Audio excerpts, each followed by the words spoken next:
It was 3 a.m. when Sarah heard the first whisper. Her shift at the old rundown gas station was always quiet, but tonight was different.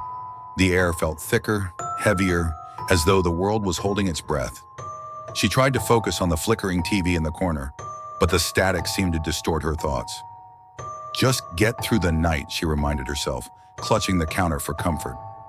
The station had been deserted since the last customer left, a gruff man who barely spoke, only grunted before driving off into the darkness. Then came the whisper again, so soft it was almost a sigh. "Help me." Sarah's heart skipped. She looked around, but the station was as empty as it had been before. Her mind was tired. Maybe she was imagining things. She checked the cameras for any sign of movement, but the screen showed only static. The lights buzzed overhead, and the smell of old coffee mixed with the staleness of the night air.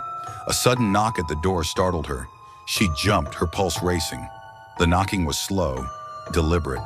She hesitated before walking to the door. No one would be out here at this hour. But as she peered through the grimy glass, her breath caught in her throat. A figure stood in the rain, drenched to the bone. It was a man, but his features were indistinct, just a silhouette. His eyes glowed faintly, reflecting the streetlights in a way that didn't seem natural. "Can I help you?" she called through the door, her voice trembling.